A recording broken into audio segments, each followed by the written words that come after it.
Welcome to FitHer Forward, where we share real stories, expert insight, and bold truths about health, fitness, and living fully because your journey matters.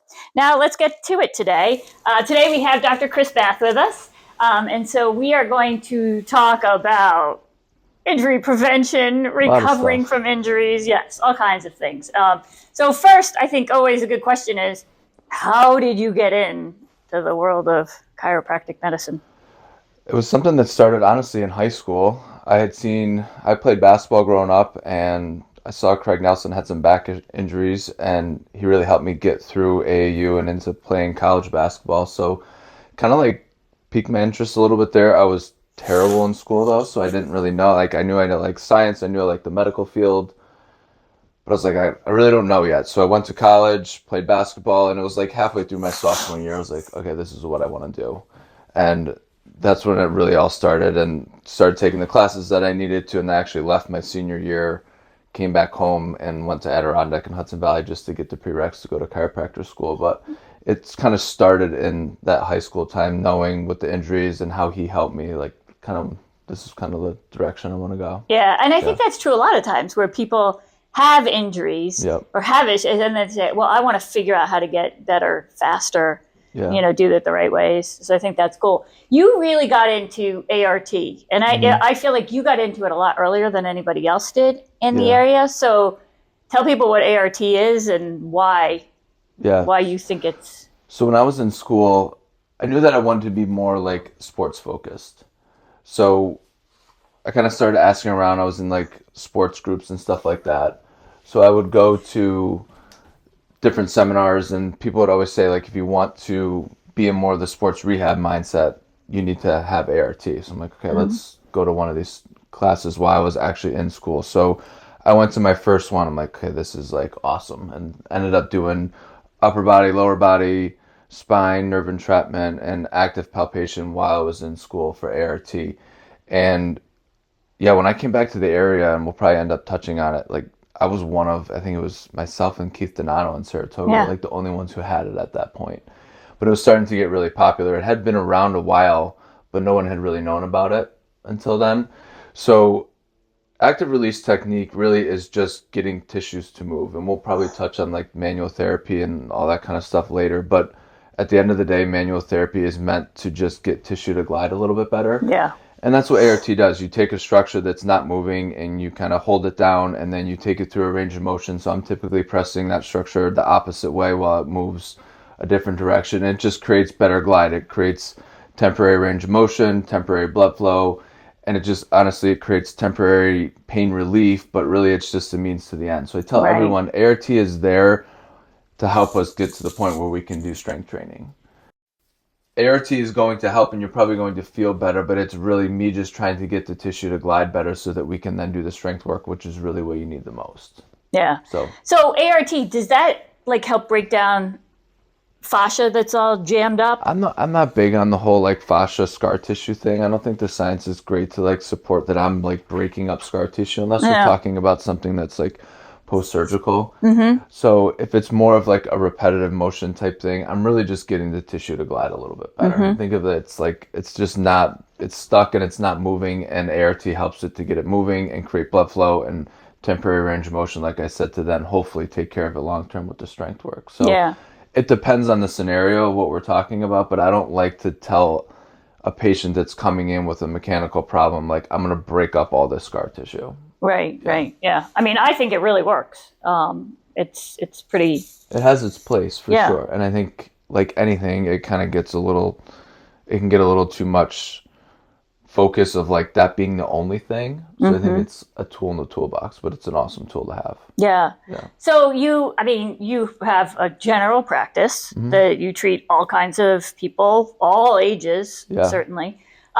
But you do have a big following with the runners in the area. Yeah. So how has that happened? And a lot of it started with ART. Yeah. I mean, I think me coming back to the area after school and having that, people were looking for it. And so they started finding, I mean, I played basketball in college, so it was like, but I wasn't like a huge runner. I wasn't going out and running like you guys do, but I was in the whole athletic field. So it's like, I think I was able to relate to them. And that's why I love working with athletes, because whether they're a runner, a basketball player, football player, whatever it is, they want to get better and they're motivated. Yeah. And so they come to their appointments, they're engaged, they ask the right questions, they do the homework at home.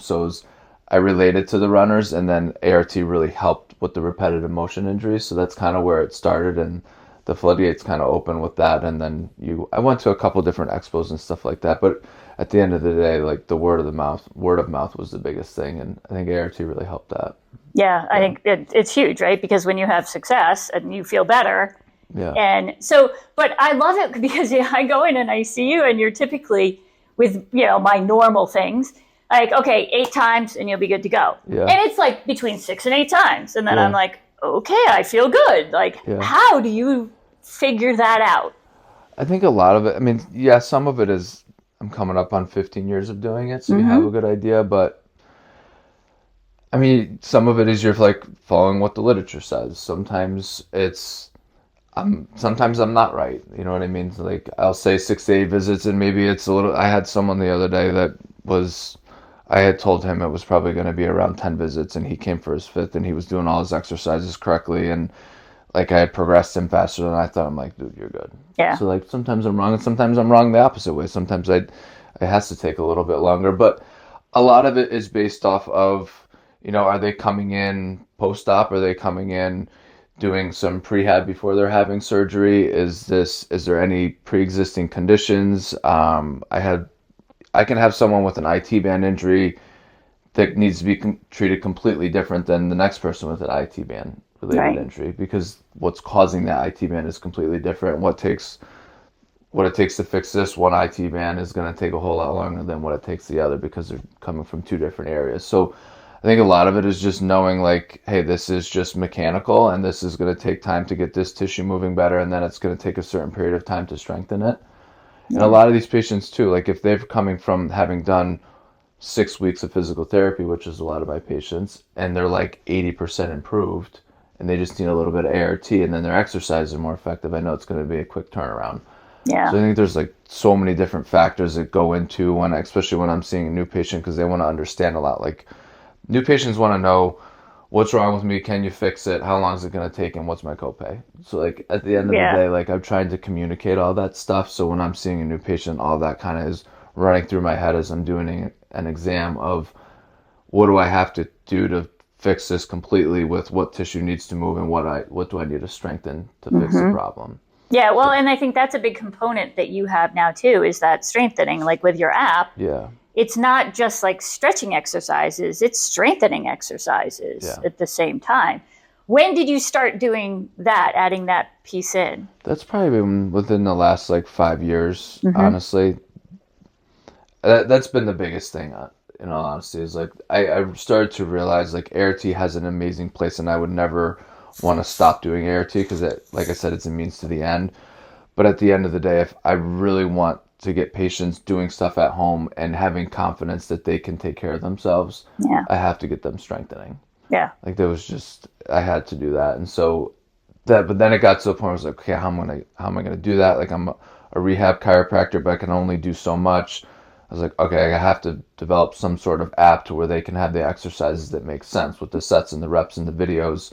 So that's where this app came along. It's been a game changer. Yeah. It's absolutely well, huge. And it's easy to use, right? So I can go in, I can look at it, I can look at the video if I don't know what the exercise is. Yeah. And I think it's hard too, because when you go in, you might demo something, and then by the time I get home, I'm like, oh, wait, where was my hip supposed to be? 100%, yeah. Right? So I think that it's really, really helpful.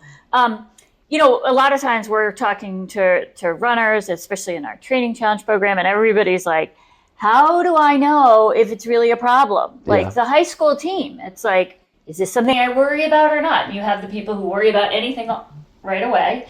A lot of people who are like, it's nothing, when it really is something. So how do you counsel people on understanding when they really should be coming to see you? If they're an existing patient, I had someone the other day, I said, he was done. He was doing all his exercises, and I'd never like handcuff. I hate the chiropractic part that like everyone just like, oh, you have to see me every week, or you have to see me every 4 weeks. I don't like doing that. I don't like feeling like people have to be like handcuffed to seeing me. So I tell everyone when they get through the rehab, I said you can do one of two things. Some patients, because they're athletes, they like to come every 4 weeks. If you'd like to do that, you can. I can check on things. We can tweak exercises. Or you can just play it by ear and come when you need to. And then they'll say that. They'll say, okay, well, when do I know when to come? So I say, if you have a pain in the same spot for 3-4 days in a row that doesn't go away with the exercises, then you need to come back in. Because often, and that's what the exercises are there for too. It's not just to help you like rehab and feel better. It's also to get to the point where if you have something, you're educated enough to know, hey, I think I can fix this. And then you do the exercises for 2 days. You're like, hey, it's gone. Right. Instead of being like freaking out and like, oh, I got to call him, I have to get in. You just do the exercises. So that's one thing I say. If you have a pain in the same spot 3 days in a row, 4 days in a row, it's not going away with the exercises, then come in and let me check things. And I also say like, sharp pain, stabbing pain, radiating pain, weakness, numbness, tingling, like things of that nature. But I try to push, as long as I'm not going to make a problem worse or cause a bigger injury, I try to push the athletes a little bit and say, like, if we're a little tight, we're a little achy, we're going to push through it. Yeah. So if you're having something that is a little tight, a little achy, it's not sharp, it's not stabbing, not radiating, there's no weakness, like, let's try to push through it a little bit. Yeah, I think, but at the same time, I'll use me as an example. I think I always wait a little too long. Yeah. Because then I come in and you're like, oh yeah, you're really tight there. So I think there's a balance, right? Of like, it doesn't have to be really hurting, but I do kind of like that idea of like tune up, right? Like so that you're jumping ahead. I mean, I think the whole prehab concept is a good one, right? To be able to stay ahead of things. Well, I think that the problem with my field is chiropractic is looked at as I'm just going in for an adjustment. Yeah. Whereas I tell everyone, if you're an athlete and you're coming in to see me and you want to do every 4 weeks, you're coming in to let's talk about the exercises. Do you have any questions? Do I need to go in the app and add anything? Is there anything that like we maybe need to tweak in the exercises? And like what's a little tight, what's a little achy? Like if you need an adjustment, you need an adjustment. But let's do some ART and some stuff that's a little tight and catch it now before the tightness turns into something that turns into like a mechanical problem down the road. Well, and I think that's a big thing too that people need to understand, right? If you are constantly walking around and something is too tight, it is going to throw off and it will become a mechanical problem then. So it's better to catch things on the earlier side. You've got a lot of other modalities now that you're utilizing in your practice. So talk about some of those. I love sauna, red light therapy. I think the science on those two, I think the red light is just getting better and better. And I think the science in the sauna has always been great. So those two are my big ones. I like the compression boots. I don't think you like have to have them, but I do like them, especially, post long run, post long workout. If you could do some like active recovery, which is just some like yoga or walking, and probably get the same benefit. But at the end of the day, like it's really sometimes nice to just like throw your feet up on a zero gravity chair and wear the Normatec boots. Like it does help in that sense. Yep. So I have those.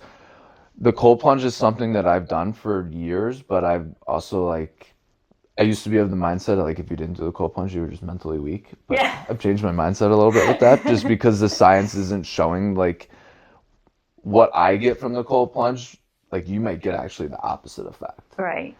And so there's a big like genetic component to the cold plunge, and also like hormones with women, premenopause, it can be like detrimental to them. Right. Exactly. Yeah. So there is research there. The cold plunge is there. Yeah. I'll say that. And if someone, like I work with the basketball team in Schenectady, if they get off a big game and those guys are sore, like they really feel like it helps them. Yep. Like, okay, go ahead and jump in. But I don't really have patients that I'm like, hey, you really just need to go in the cold plunge. Yeah. But I have the red light.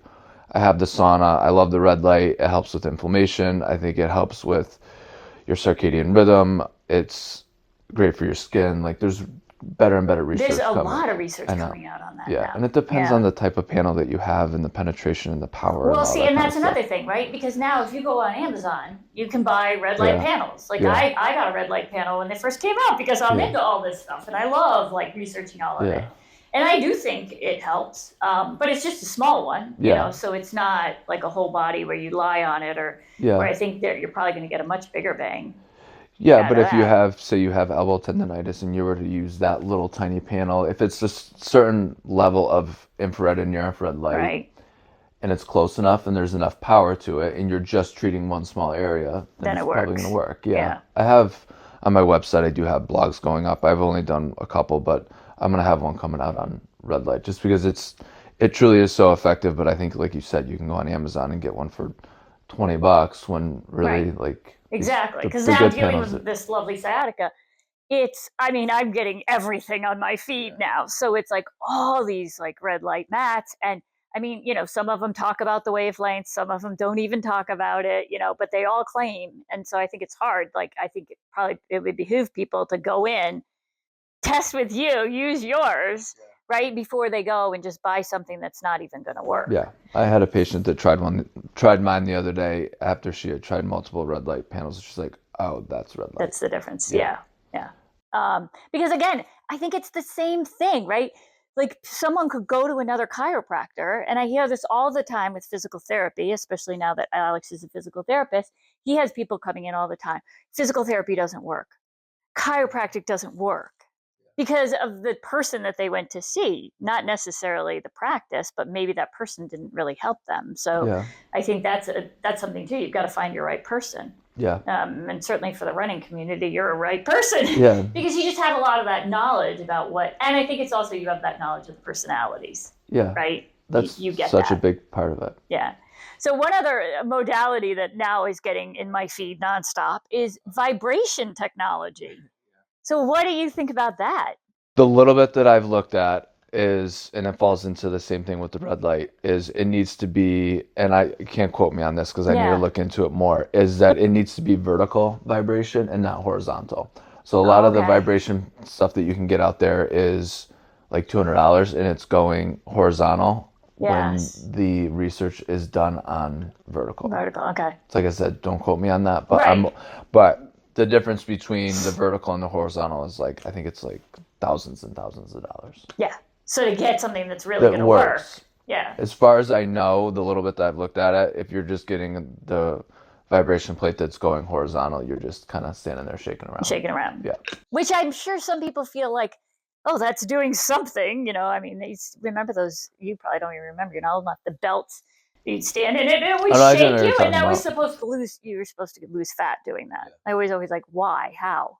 Doesn't make any sense. So I'd sent you this question before. Like, what was one of your toughest cases? Like, have you had things that you're just like, whoa?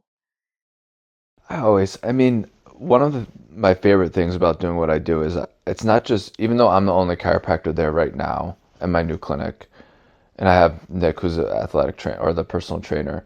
Like I have an amazing team of people around me. Like Yeah. I talk to so many docs at Bone and Joint Center in Ortho, New York. Like if there's something that comes in and I'm like, I don't like this. Like I'm on the phone and these guys are responding to me immediately. Yeah.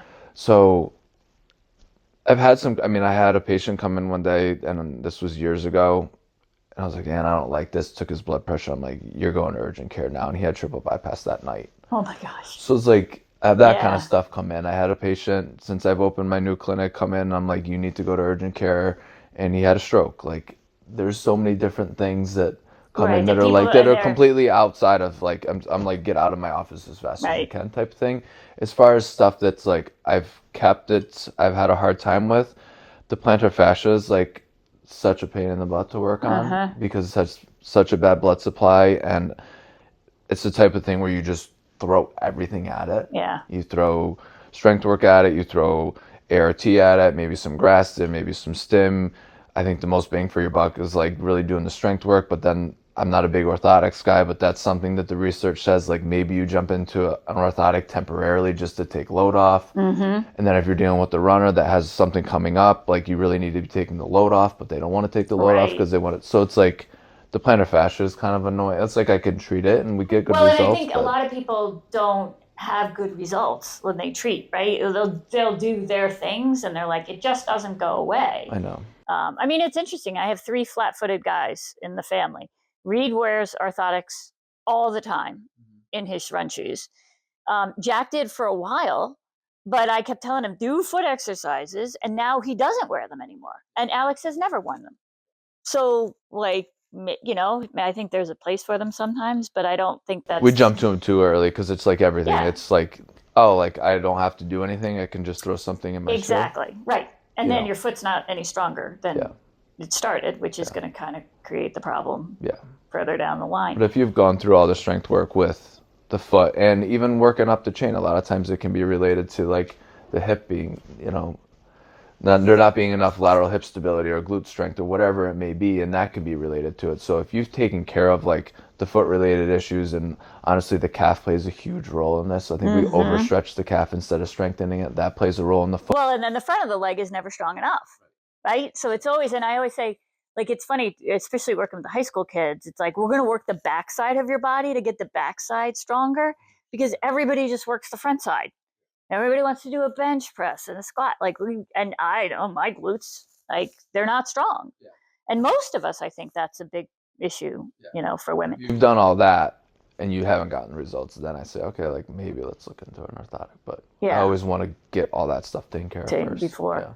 Yeah. It's been interesting working with high school girls, so I'm going to talk women specifically, because I noticed all of a sudden menopause, I had all kinds of issues that I'd never had before. Like all of a sudden I had this Achilles issue. I never had tendon issues. Now I feel like the tendons in my hands, like they'll just like bother me all of a sudden. It's like, what? And so learning decrease in estrogen definitely affects the tendons and the ligaments. So then I was having all these kids, girls, were all having tendon issues. So I started looking at that. Like, I mean, do you see a lot of that in your practice, and do you talk to women about that? It's something I want to look more into, more in the blood work side of things. Yeah. Like I have the ability to write scripts for blood work, and that's something I want to do. It's more of a time thing right now, because I don't think we're looking into blood work the way that we should be, into the level that we should, like the depth. Yeah. Well, I'm a pretend doctor, so I'll help you with that, because I always tell everyone I'm a doctor, but I'm not really. But I do. It plays a huge role. Right? Yeah. It plays a huge role. Like I can't, especially if we're dealing with something that's like bouncing around like that, or it's systemic in nature. Like I'm starting to think like, okay, this isn't just mechanical. Like we got to start thinking or every season, or like, and especially with a lot of the girls, I started having them track along their cycle, and But I also think that the blood work piece is so important but it's not once a year. That doesn't help you. No. And getting doctors to test ferritin and test a lot of the other things that they need. Yeah. There are a lot of programs out there now where you can get blood testing done a lot more often. And I do think there's huge value in that. I tell patients weekly that I think we need to get some blood work. So that's a big part. Yeah. Yeah. Yeah.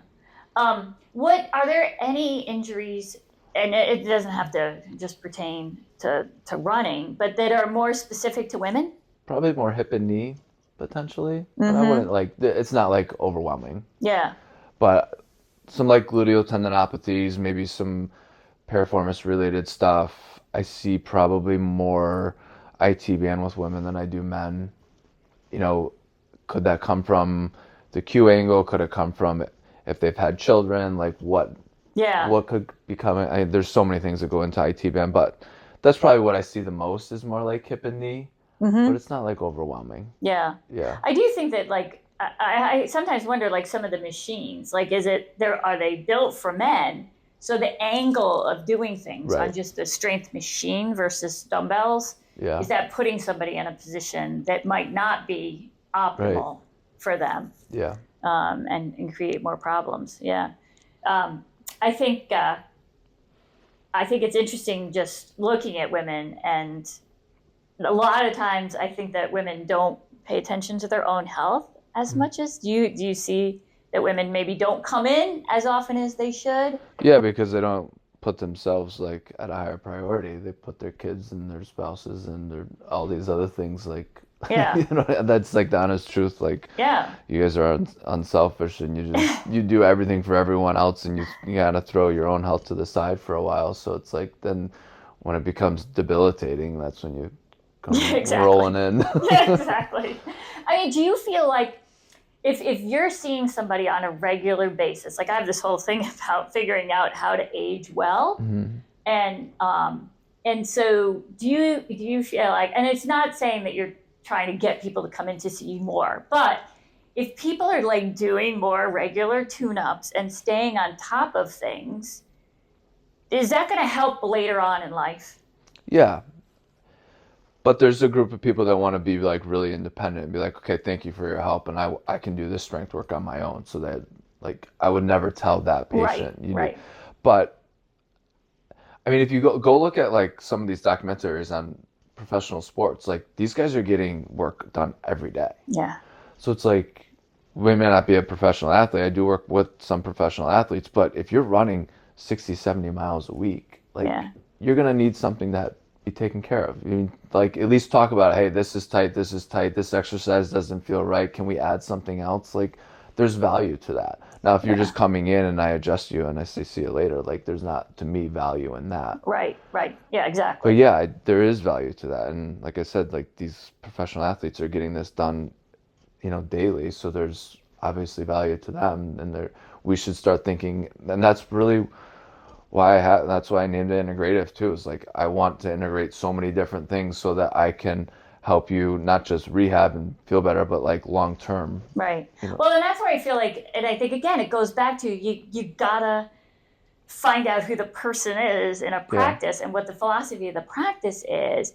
Because I do feel like you're very holistic. It's not like I come in and say, my hip hurts. Yeah, that's nice. Let's look around, yeah, and see more of what it is, because everything's connected in our body, yeah, right? So if you feel it in your foot, it could be originating from your hip. It's not necessarily your foot. So going to a podiatrist is not going to help if yes, the problem originates in your hip. yeah. And so I think that there's a lot of like finding those people who are holistic and looking at the body and the human and what they want to Definitely do. have to look at different parts of the body. Where is it coming from? I can't say how many like knees I've treated and fixed that I didn't touch their knee, Yeah. or how many elbows I fixed without touching the elbow because it's coming from the shoulder or the mid back or something. So it's definitely important to like look. You don't want to look too outside the box because there is that too. But Right. sometimes you need to look outside the box because it's not always at the source of pain.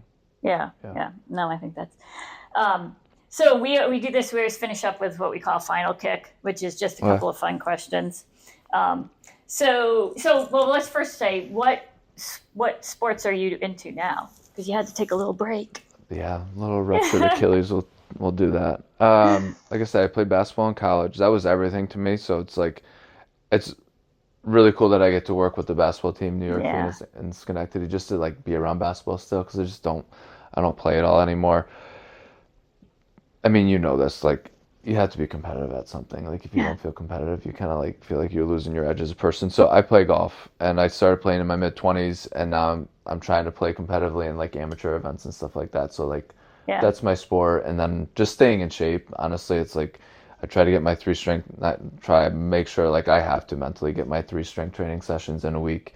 And then with the ruptured Achilles, I'm back to like jogging and running and doing some sprinting a little bit. So that's kind of where I'm at with my own sports right now. Yeah. But I Yeah. think actually doing a profession like yours, it's physical. I Yeah. mean, you're literally working on people. Yeah. And I don't know how your thumbs work, but it's, yeah.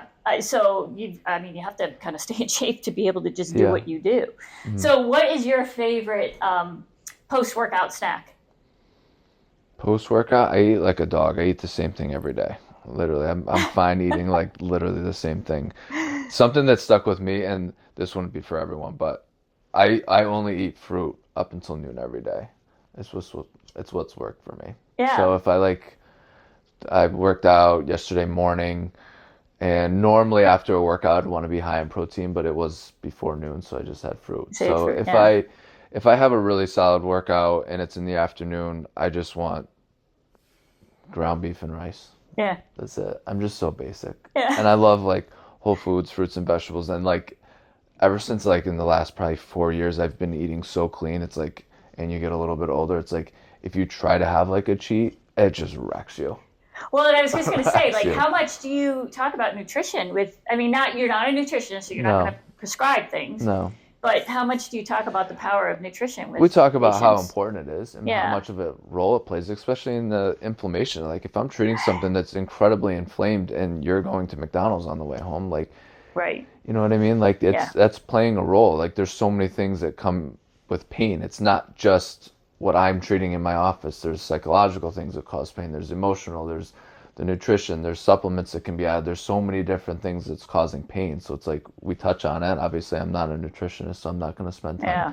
too much time talking about it. But at the end of the day, I say, like, if you can hit at least 80% whole foods, fruits and vegetables, like, you're covering your bases. But well, and it's interesting because, like, again, of the sciatica stuff, it's like I really like get more blueberries in, get more bromelain from pineapple. And I remember for a while I was like, I gotta have pineapple on a regular basis. Not that you're getting really enough, yeah, but it is but at least if you're eating well and you're eating, that spectrum of, there's a lot of anti-inflammatory foods yes, that we probably all should be getting a lot more of and in. a lot of inflammatory foods. Exactly. Yes. And I know my chocolate covered almonds are not the greatest. Just get dark chocolate. 100% dark chocolate. No, that doesn't taste very good. Your favorite way to recover? You got a lot of modalities. Sleep. Oh, I like that.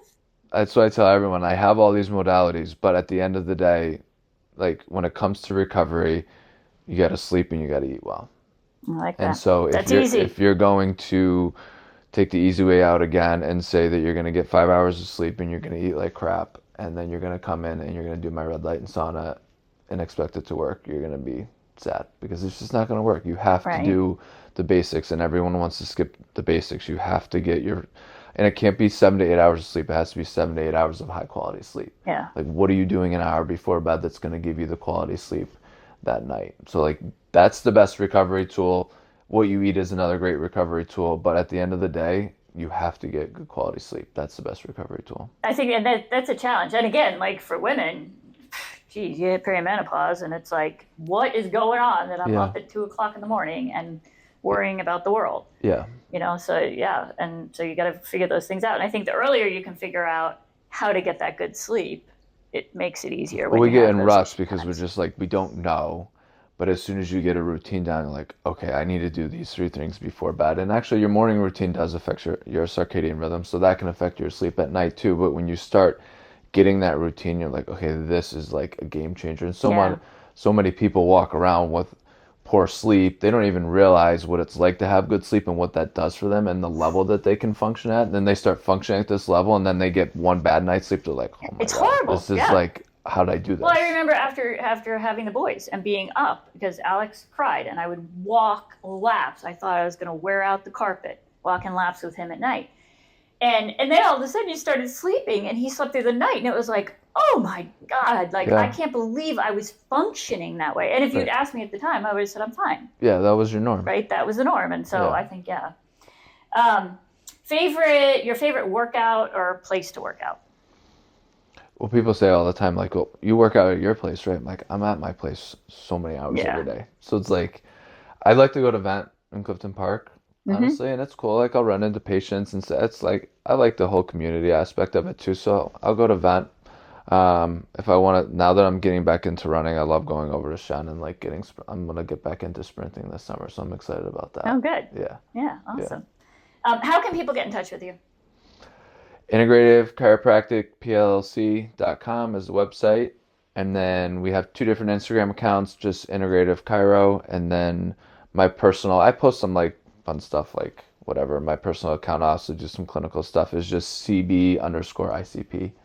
But the website was a work in progress. I'm really excited where it's at and where it's going, because I have, like I said, I have the blogs going up and things like that. So just Integrative Chiropractic PLLC.com.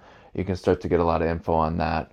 You can, if you're an existing patient, you can book appointments on the website as well. Yeah, which is great. All right, so I think we covered. Do we get it all? Well, there's always more. So that's one of the things that we've been saying every time we talk, is because, there's more questions, because I always come in with like, oh, well, what do you think about this? But I think it's a good start to getting into things, and then we can do follow-ups. Do more. That's what podcasts are all about. Dive deeper, right? Yeah. But what you do next really matters. So let's all get out there and get fitter.